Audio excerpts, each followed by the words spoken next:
this is Born in 62, I'm Henrik Jørs.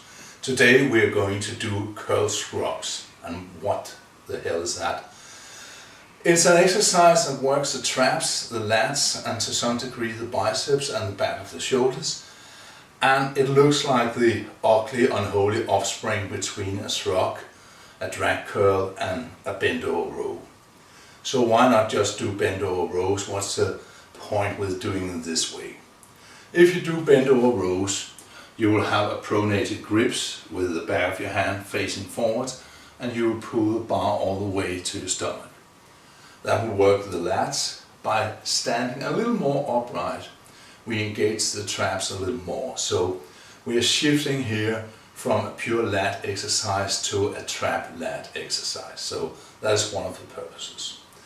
The other purpose with the curl grip is that it's actually quite easy and quite nice to get your elbows backwards when you have your hands supinated.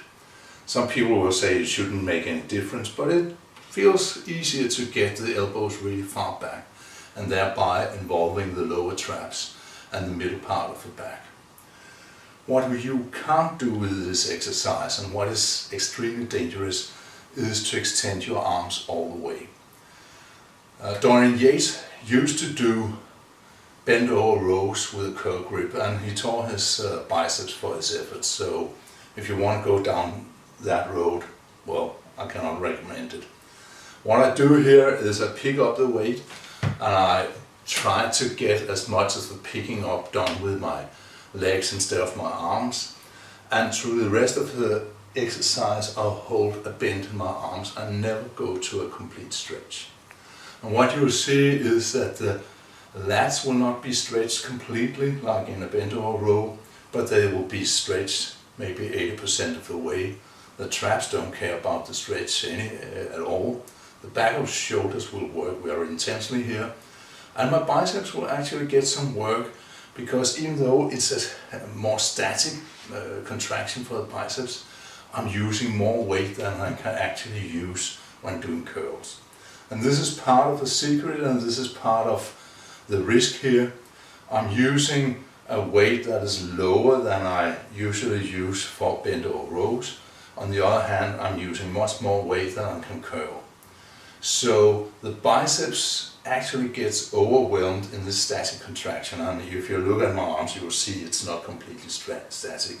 They will move a bit. So what I'm after here is high reps for the back. I'm not just going a pumping motion like this because I want that full contraction of the traps, but I'm trying to get a good contraction in the traps and lats, and at the same time get high reps. So enough words.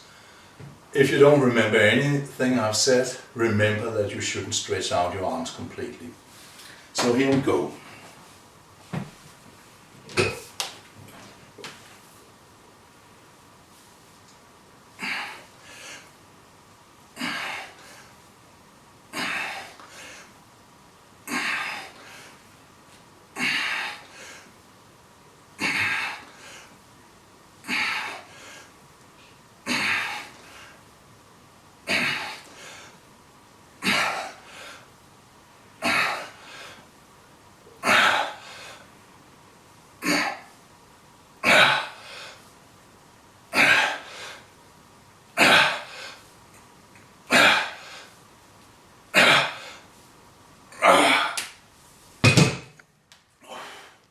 And that was it. Write me if you have any questions, comments, please, and thank you for watching. I'll be back next week. Hi.